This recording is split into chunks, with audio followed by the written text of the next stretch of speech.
जैन श्रमण संस्कृति के महान पर्व पर्वाधिराज पर पर्युषण चल रहे हैं। पर्युषण पर्वों का आज चौथा दिन है और इन पर्वों की आराधना, शास्त्र श्रवण, जप तप, यथाशक्ति दान, सेवा, परोपकार और भिन्न भिन्न प्रकार के नियम प्रत्याख्यानों के द्वारा इन पर्वों की आराधना आप सब कर रहे हैं। अभी आप लोगों ने श्री अंत के दशांग सूत्र की वाचना सुनी और साथ ही साथ आप सुन रहे हैं अष्ट दिवसीय प्रवचन माला के संबंध में। आज के प्रवचन माला का जो संबंधित विषय है वो है सेवा धर्म परम गहनों, कि सेवा करने का जो धर्म है वो परम गहन है। हमारे शास्त्रों में सेवा के लिए एक पर्टिकुलर शब्द आता है वैयावच। वैयावच जिसे वैयावृत्य भी कहते हैं, कि सेवा के भिन्न भिन्न प्रकार के काम करना, खास तौर पर साधु साध्वियों के कई प्रकार के सेवा के काम, आम सर्वसाधारण व्यक्ति की सेवा के काम, ये सब वैयावच के अंतर्गत आ जाते हैं। इस सेवा धर्म को लेकर के, वैयावच को लेकर भगवान महावीर से प्रश्न किया गया, वैयावच्चेणम भन्ते जीवे किम जणिये, कि भगवान वैयावृत्ति यानी सेवा करने से जीव को किस लाभ की प्राप्ति होती है। तो भगवान महावीर ने कहा कि वैयावच्चेणम तिथ्यर नाम गोत्तम कम्मम निबंधई, जो बड़ी श्रद्धा से स्वच्छ हृदय से सेवा करता है, वैयावच्च करता है, वह तीर्थंकर नाम गोत्र तक का उपार्जन कर सकता है। सेवा करने में रस आ जाए, आनंद आ जाए, बीमार रोगी पीड़ित साधु साध्वियों की सेवा करे तो तीर्थंकर गोत्र के उपार्जन की स्थिति जीवन में आ सकती है। और ये तीर्थंकर गोत्र का उपार्जन कई राष्ट्रपति के पदों से ऊंचा है, चक्रवर्ती सम्राट के पदों से ऊंचा है तीर्थंकर का पद। तीर्थंकर महान पुण्यशाली होते हैं जो उस भव में आने के पश्चात जन्म मरण की सब परंपराओं को ध्वस्त करके परम पद निर्वाण मुक्ति की प्राप्ति कर जाते हैं। ऐसा महान तीर्थंकर गोत्र सेवा के द्वारा प्राप्त हो सकता है। लेकिन क्या सेवा करना आसान है? आसान नहीं है। सेवा करना थोड़ा सा कठिन है। सेवा करने वाले व्यक्ति को अपनी इच्छाएं मारनी होती हैं, कामनाओं का दमन करना होता है। ये बीमार साधु साध्वी हैं, मेरी जिम्मेदारी है। वहाँ उस क्षेत्र में सुना कि बड़ी रौनक रहती है, जन जन के बीच जाऊंगा, मेरी वाहवाही होगी। यहाँ एक कोने में बैठा हूं, इन बूढ़े संत साधुओं की सेवा कर रहा हूं, कौन मुझे जान रहा है। इस प्रकार के सारे आकर्षणों को छोड़ करके, अपनी इच्छाओं को दबा के, कामनाओं को दबा करके सेवा करना ये आसान काम नहीं है। जो करते हैं धन्य है उनका जीवन। इसी प्रकार एक जवान बहू का मन करता है, मेरी भी किट्टी पार्टियां हों, मैं भी जगह जगह घूमने फिरने जाऊं, लेकिन क्या करूं, घर में सास ससुर हैं, बूढ़े हैं, बीमार हैं, मेरी जिम्मेदारी है, मुझे निभाना है। बस यहां दो भावनाएं बन जाती हैं। एक, नहीं, पहले सेवा करना मेरा परम कर्तव्य है, बाकी के काम बाद में है। और कई बार कुछ साधु संत भी थोड़ा नाराजगी जाहिर करते, तुम आते नहीं हो महाराज, दो घर में बुजुर्ग हैं, उनको देखना पड़ता है। कुछ समझदार साधु संत कहते नहीं, कोई बात नहीं, पहले वो काम देखो, वो जिम्मेदारी है, सेवा का काम है, वो करना चाहिए, ठीक है, आगे पीछे समय मिले दर्शन कर लेना, लेकिन सेवा का काम करना। तो सेवा करने वालों को अपनी कामना, अपनी लालसा, अपनी इच्छाओं का दमन करना होता है। यहां तक कि इंद्रियों के बहुत सारे आकर्षणों को भी छोड़ना पड़ता है। मन कर रहा है सिनेमा देख लूं, मन कर रहा है वो देख लूं, वो खा लूं, वहां चला जाऊं, वो सब छोड़ना पड़ता है, कषायों को दबाना पड़ता है। और कभी कभी बीमार व्यक्ति जिसकी आप और हम सेवा कर रहे हैं, वो बीमारी में चिड़चिड़ा हो गया है, वो आपको यानी सेवा करने वाले को ताना मार सकते हैं, झिड़क सकते हैं, फटकार सकते हैं। इतना सब कुछ करके भी सेवा करना एक परम कार्य है और हर कोई नहीं कर पाता। फिर सेवा में भी निष्काम सेवा, कोई लोभ नहीं, कोई लालच नहीं, कोई प्रॉपर्टी का लालच नहीं, कोई वाहवाही का लालच नहीं, मुझे कुछ नहीं चाहिए, मुझे तो सेवा करनी है, ऐसी निष्काम सेवा और दुर्लभ है। मन में ऐसा लालच आ जाना स्वाभाविक है कि इनकी जिंदगी कितनी बची है, 5, 7, 8 साल की बची है, सेवा कर लें, जमीन जायदाद धन दौलत अपने को तो मिलना है, नहीं मिले तो जब हल्के फुल्के बीमारों का अंगूठा लगवा लेंगे।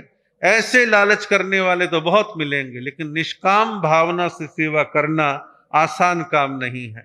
सेवा करने वाले को डांट डपट पड़ती है, झिड़कियां पड़ती हैं, आलोचना होती है, आक्षेप भी लग जाया करते हैं, फिर भी सेवा करना बड़ा कठिन काम है। आप कल्पना करें कि जेठ जेठानी सेवा कर रहे हैं और सारा माल ताल तो देवर को दे दिया, देवरानी को दे दिया, और या देने की भावना से मन तो भाट का पड़ा है, सेवा हम कर रहे हैं। या देवर देवरानी सेवा करे, जेठ के प्रति जेठानी के प्रति जो है माता पिता का आकर्षण है, मन डावाडोल हो जाता है। लेकिन बड़ा कठिन काम है कि सहज होकर के सेवा का काम करना। सेवा करने वाले लोग बड़े दुर्लभ हैं और सेवा करने वाले लोग प्रशंसा के पात्र हैं, सेवा करनी चाहिए। ऐसा ही प्रसंग और आता है कि भगवान महावीर से पूछा गया, भगवान आपके 2 प्रकार के भक्त हैं, एक वो भक्त है जो निरंतर आपके श्री चरणों में रहता है, दर्शन करता है, प्रवचन सुनता है, आपके इर्द गिर्द रहता है। एक वो भक्त है जो आपके दर्शन प्रवचन का लाभ नहीं लेता, लेकिन वो कहीं और अन्यत्र सेवा के काम करता है, परोपकार के काम करता है। तो आप इन दोनों में से किसको श्रेष्ठ बतलाएंगे? भगवान महावीर ने कहा था कि जो व्यक्ति सेवा धर्म को निभाता है वो श्रेष्ठ है। उपदेश सुना, प्रवचन सुना, सेवा धर्म से वंचित रहे तो ऐसे व्यक्ति को विशेष उन्होंने महत्वपूर्ण नहीं माना, सेवा करने वाले को विशेष रूप से महत्वपूर्ण माना है। हमारे यहाँ पर सेवा के क्षेत्र के अंदर नंदी सेन मुनि का वर्णन आता है कि सेवा के क्षेत्र में नंदी सेन मुनि ने कितना श्रेष्ठ उदाहरण जो है प्रस्तुत किया। नंदी सेन मुनि की सेवा की चर्चा देवलोक में हुआ करती थी। देवी देवताओं के बीच कहा जाता था कि भाई नंदी सेन जैसा सेवा भाव इस पृथ्वी पर नहीं है। सब देवी देवता सुनते थे, प्रसन्न होते थे, लेकिन उनमें से एक जो है देवता को मन में ईर्ष्या जगी। कमाल है, देवलोक में नंदी सेन के गुणगान गाए जाते हैं, क्या सेवा करता होगा, हम देखते हैं कि उसकी सेवा कैसी है। और देवता ने मन बनाया कि मैं परीक्षा लेके देखूं। देवलोक से चला, मनुष्यलोक में आता है और मनुष्यलोक में आकर के अपना वेश परिवर्तन करता है और देवता के वेश रूप को छुपा करके वह एक साधु बन जाता है। और साधु भी बीमार साधु बनता है और एकांत स्थान पर बैठा है, बीमार है, शरीर जर्जर हो रहा है, लूज मोशन लग रहे हैं, शरीर में दुर्गंध उठ रही है और करहा रहा है। उधर से नंदी सेन मुनि गुजर रहे हैं। नंदी सेन मुनि की निगाह पड़ते एक साधु जी बैठे हैं और कपड़े कुछ खराब हो रहे हैं। उन्होंने देखा, शरीर की सफाई करी और कहा कि मैं आपको आगे लेके चलता हूं जहां आप जाना चाहते हैं। उन्होंने कहा अच्छा तू लेके चलना चाहता है, भाई मेरे बस की चलना नहीं है, मैं ऐसे पैदल नहीं चल पाऊं, मेरा तो सारा शरीर बड़ा कमजोर हो गया है। नंदी सेन मुनि ने कहा कोई बात नहीं, आप मेरे कंधे पर विराजे, मैं आपको आहिस्ता आहिस्ता लेकर के चलूंगा। देवता ने कहा, जो देवता के वेश में था साधु ने, हाँ ठीक है ठीक है। अब नंदी सेन मुनि ने साधु को कंधे बिठा लिया और चलने लगे। अब देवता था, माया उसके पास थी, कुछ कर सकता था, उसने अपना वजन भी थोड़ा सा बढ़ा लिया, थोड़ा वेट उसके बॉडी पर डाला, नंदी सेन के कंधे पर डाला और इधर जो है जानबूझ करके कुछ मलमूत्र भी छोड़ दिया। मलमूत्र छोड़ा, नंदी सेन के ऊपर गंध पड़ने लगा। नंदी सेन मुनि चल रहे हैं, थोड़ा ऊबड़ खाबड़ जमीन थी और चलने में दिक्कत हो रही थी। जब लड़खड़ाने लगे तो ऊपर कंधे पे बैठा वो साधु कहता है, देखता नहीं है कैसे चल रहा है, मैं गिर जाऊंगा, मुझे तकलीफ हो रही है। वो कहता कोई नहीं, आगे से ध्यान रखूंगा, आराम से लेके चलूंगा। अब वो आराम से लेकर के चल रहा है और एक छोटा सा गांव खेड़ा कस्बा आया और वहां पहुंच करके जो है कोई साधु संतों के रुकने का स्थान था, वहां उस मुनि को उतारा, कहा मैं आसपास के घरों से पानी लेकर के आता हूं और आपकी भी शुद्धि करूंगा, अपनी भी शुद्धि कर लूंगा, फिर आपकी यहाँ पर सेवा की व्यवस्था की जाएगी, सब तरह का आनंद रहेगा, आप थोड़ा वेट करें। अब नंदीसेन मुनि पानी लेने के लिए चला गया है, पानी लेकर के लौटता है तो देखता क्या, वहां तो कोई बीमार साधु वाधु है नहीं। निगाह मारी तो एक कोने में चमचमाता दिव्य पुरुष, वो देवता खड़ा दिखाई दिया। देवता को देख करके बड़ा आश्चर्यचकित, ये क्या मामला है? कहा जी मुनि कहाँ गए? बोले कोई मुनि मुनि नहीं थे, मैं स्वयं वो मुनि के वेश में था। बोले मैं समझा नहीं। बोले आपकी सेवा की चर्चा देवलोक में देवताओं के बीच हो रही थी, मेरे मन में ईर्ष्या जागी, मैं परीक्षा लेने के लिए आया। जो बात मैंने देवलोक में सुनी थी उससे भी सवाया आपकी सेवा को मैंने देखा, मैं आपकी सेवा को नमन करता हूं, बोलो मेरे से क्या चाहते हो? नंदीसेन ने कहा कुछ नहीं, सेवा धर्म को निभाता रहूं, बस ऐसा आशीर्वाद आप दीजिए, बाकी सब प्रकार का आनंद है। वो देवता नमन करके चला जाता है। अब देवता आए या ना आए, लेकिन हम और आप पृथ्वी पर हैं। हम और आप और हमारे और आपके बीच में बहुत सारे लोग हैं जो आज भी सेवा के मिशन को निभाते हैं, और घरों में भी सेवा करने वाले बिल्कुल नहीं हैं, ऐसा भी नहीं कह सकते, लेकिन ये तो कह सकते पहले की अपेक्षा सेवा का भाव घटा है, और आम जनमानस में भी सेवा भावी भी बहुत सारे हैं, और अनेक तरह के विपरीत लोग भी आपको देखने पर मिल जाएंगे। लेकिन कुल मिलाकर के सेवा धर्म को निभाने का हर संभव प्रयास करना चाहिए। सेवा कर्म काटने का मार्ग है। आप भूखे नहीं रह सकते, तपस्या नहीं कर सकते, लेकिन आप सेवा करके परम पुण्य की प्राप्ति कर सकते हैं। और आप यदि निष्काम सेवा करते हैं तो आप कर्म की निर्जरा भी इसके द्वारा कर सकते हैं, और निष्काम सेवा के मार्ग को अपनाएंगे और उत्तम है।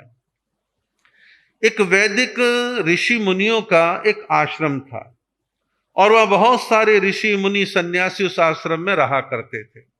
आश्रम की अपनी कुछ चर्या थी। सारे ऋषि संत मुनि जो जितने भी थे वो कुछ ना कुछ अच्छे कार्य वहां पे करते थे, और बड़ा शांत वातावरण है, हरा भरा वातावरण है, और सब संतों के बड़े बड़े झोंपड़े बने हुए हैं, झोंपड़ों में निवास करते हैं, हरे भरे पेड़ हैं, कुछ जंगली जानवर पक्षी दाएं बाएं घूमते फिरते रहते हैं। उन ऋषि मुनियों में से कुछ स्वाध्याय करते हैं, कुछ जप करते हैं, कुछ तप करते हैं, कोई कुछ करता है, कोई कुछ करता है, सब अपने अपने तरीके से काम कर रहे हैं।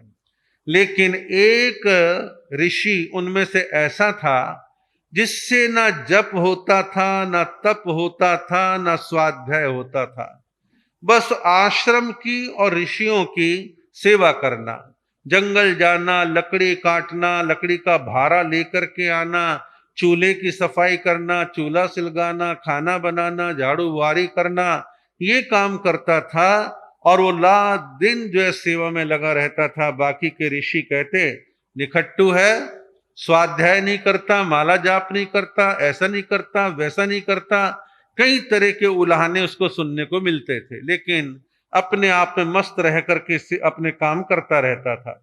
एक दिन की बात है, प्रकृति जो है प्रकुपित हो गई, और प्रकृति प्रकुपित हुई तो जोरदार अंधड़ तूफान चलने लगा, और जोरदार अंधड़ तूफान के चलने का परिणाम यह निकला, ऋषियों का आश्रम ढह गया, और जितने ऋषि अंदर थे दब करके मर गए। ऋषि दब करके मर गए। मरने के बाद देवलोक में गए, और देवलोक में सबका मान सम्मान होता है, लेकिन उस मान सम्मान में एक अंतर्भेद पड़ गया। अंतर्भेद क्या पड़ा? एक ऋषि को विशेष तौर पर मुकुट बांधा गया, सोने के सिंहासन पर बैठाया गया। जब ये काम होने लगा तो बाकी के ऋषियों से सहन नहीं हुआ। उन्होंने देवलोक वालों से शिकायत करी कि भाई आप किसको गलती से मुकुट बांध रहे हो, सिंहासन पर बैठा रहे हो? इसने कोई माला नहीं फेरी, कोई स्वाध्याय नहीं किया, कोई जप तप नहीं किया, और हम तो रात दिन इन कामों में लगे रहते थे, ये तो कुछ करता ही नहीं था। बोले हाँ, हमें मालूम है कि क्या करता था क्या नहीं करता था।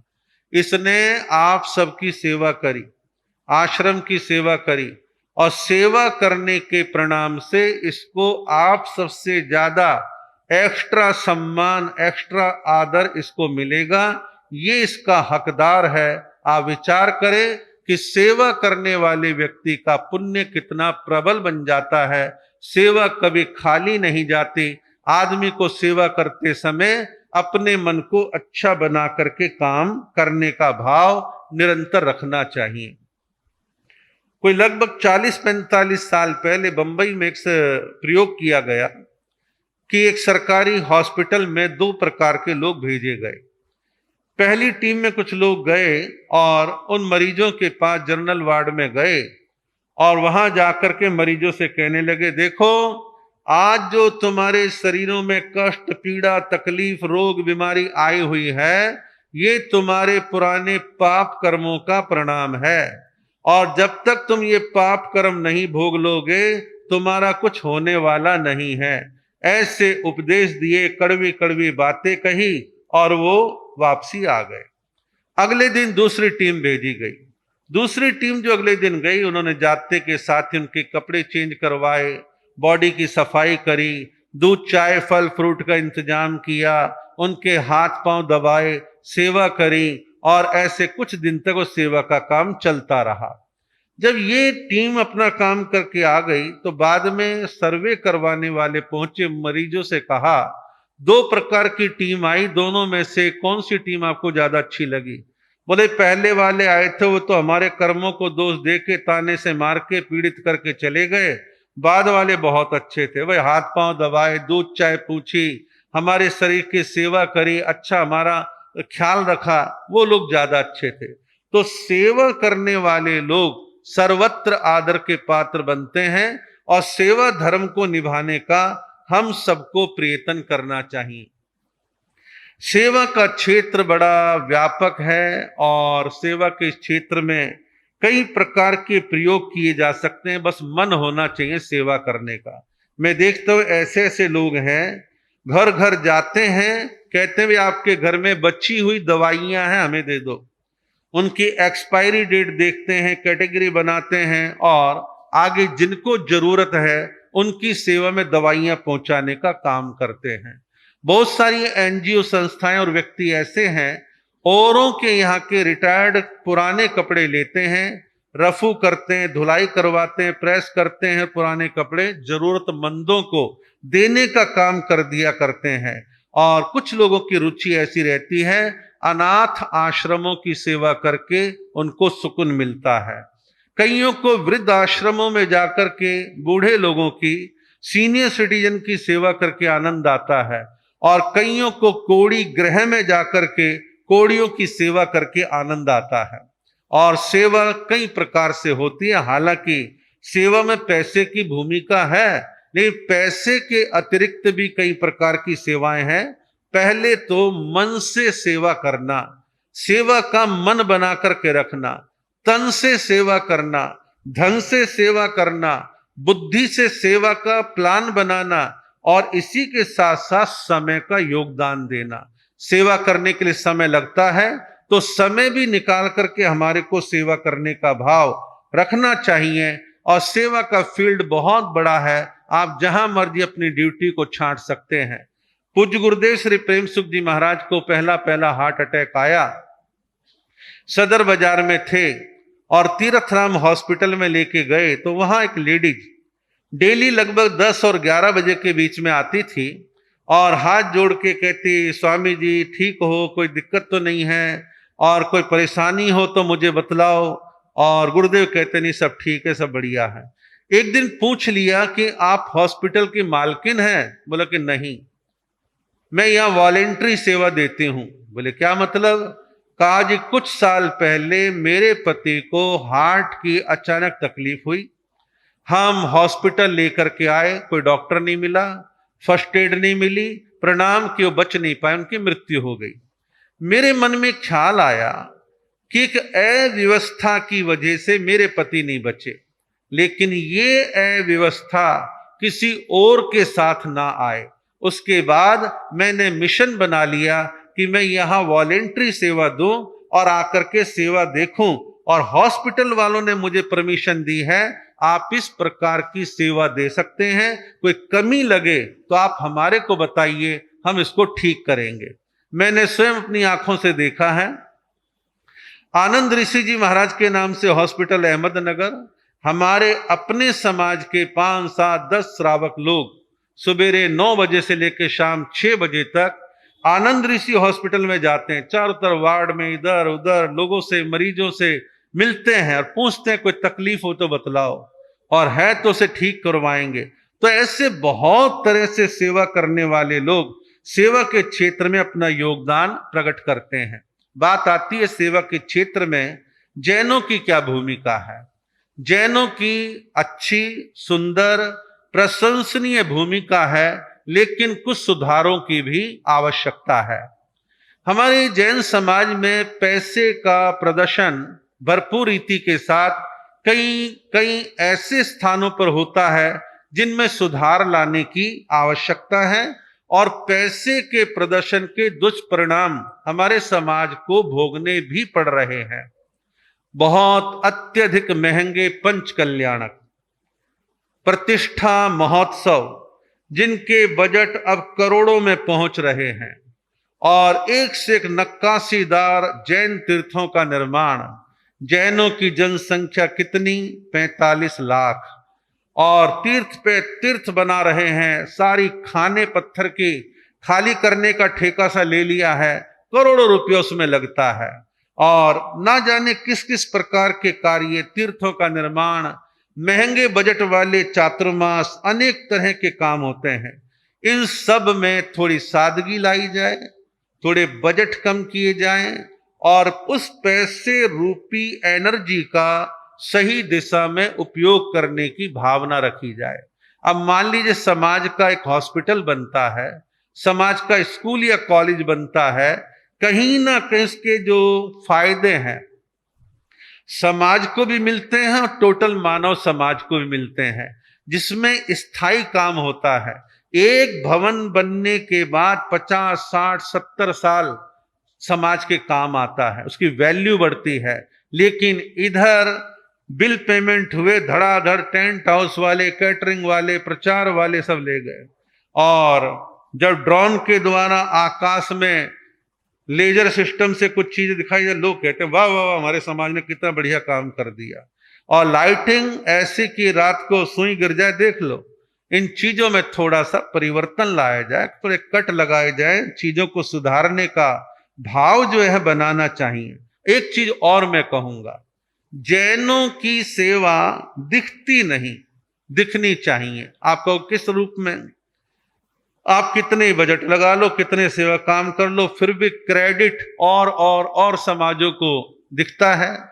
थोड़ा सा हमारे काम करने के तरीके बदलें, और काम करने के तरीके बदलें, और थोड़ा सा उस दृष्टि से कह रहा हूं कि प्रचार हो जो जैन जैनेतर समाज को प्रेरणा दे कि देखो इन लोगों ने कितने सुंदर काम किए हैं, कितना अच्छा काम कर रहे हैं। अब जीतो संस्था के सुंदर कार्यों की प्रशंसा कौन नहीं करता, हर कोई प्रशंसा करता है। तो जैनों को भी अपने सेवा के कामों को सुंदर रूप दे करके उसको प्रचारित भी करना चाहिए। अब देखिए आप, जीतो नाम की संस्था ने 2008 में जैन साधु साधियों का जो है इंश्योरेंस करवाया, इलाज की व्यवस्था करी, और लगभग 14,000 जैन साधु साधियों के इलाज पर प्रत्येक एक बार के एडमिशन पे 3 से 5 लाख तक का खर्चा वो लोग देते हैं। अच्छा काम है। जीतो संस्था ने IAS IPS की पढ़ाई का काम करवाया समाज में, वो एक अच्छा प्रशंसनीय काम है। इसी प्रकार महावीर इंटरनेशनल जो कि सेवा के काम देखते, खासतौर पर आंखों की बीमारी का काम देखती है, और गरीब झुग्गी झोपड़ियों के अंदर राशन बांटना, दीपावली पर विशेष सेवा के काम करना, ये हमारे जैन समाज की संस्था करती है। BJS भारतीय जैन संगठना, जिसने बड़े बड़े अच्छे सुंदर काम करके दिखाए हैं, उसके अलावा हमारे जैन समाज के पूरे देश के अंदर बड़े बड़े बिजनेस घरानों के पर्सनल ट्रस्ट बने हुए, ट्रस्टों के माध्यम से कई प्रकार के सेवा के काम वो लोग करते हैं। कई सोसाइटियां काम करती हैं, और कुछ लोग व्यक्तिगत सेवा के काम करते हैं। आचार्य श्री चंदना जी महाराज, जो कवि उपाध्याय अमर मुनि जी महाराज के मार्गदर्शन में जिन्होंने बहुत से काम किए हैं, चंदना जी महाराज ने इतने सेवा के काम बिहार में करे, गुजरात में करे, परिणाम भारत सरकार ने उनको पद्म श्री का अवार्ड देकर के सम्मानित किया। एक व्यक्ति पूना में है, शांतिलाल जी मूथा। शांतिलाल जी मूथा ने बीजेएस बनाया और उसके माध्यम से सैकड़ों प्रकार के सेवा के काम उन्होंने चालू किए और जो मील के पत्थर की तरह काम कर रहे हैं। डीआर मेहता जी सन 1975 के अंदर भगवान महावीर के 2500वें निर्वाण महोत्सव भगवान महावीर विकलांग सहायता समिति का निर्माण किया और लाखों लाखों लोगों के कटे फटे हाथ और पांव, आर्टिफिशियल हाथ और पांव लगाने का मिशन चालू किया और उसके बाद तो देश में ये चीज काफी फैल गई है। और भी बहुत सारी संस्थाएं इस प्रकार के काम करती हैं और हमारे समाज की भी संस्थाएं हॉस्पिटलों के रूप में, डिस्पेंसरियों के रूप में बहुत तरह के काम करती हैं और हमारे समाज की ऊर्जा हमारे समाज के बैनर तले काम आए, ऐसे प्रयास हमारे को करने हैं। और हमारे समाज के अलावा बहुत सी एनजीओ संस्थाएं काम करती हैं। आप देखिए नारायण सेवा संस्थान, जिन्होंने बड़ा सुंदर काम करके दिखाया। शिरडी के साईं बाबा के ट्रस्ट के द्वारा एजुकेशन के क्षेत्र में, हॉस्पिटल के क्षेत्र में काफी काम किए जा रहे हैं। वैष्णो देवी ट्रस्ट के द्वारा दुनिया भर के काम होते हैं। तिरुपति बालाजी ट्रस्ट के द्वारा वहां भी आंध्र प्रदेश में काफी काम होते हैं। सिख समाज, ईसाई समाज, मदर टेरेसा, बाबा आमटे, सबने बहुत अच्छे अच्छे काम करके दिखाए हैं। और आरएसएस का एक विंग है सेवा भारती, उसके द्वारा बड़े अच्छे अच्छे काम होते हैं। और हमारे जैन कॉन्फ्रेंस ने भी कुछ योजनाएं बनाई, हालांकि वो योजनाएं कभी बहुत अच्छी चलती है, कभी स्लो हो जाती हैं। इनको और अच्छी धार देने की आवश्यकता है।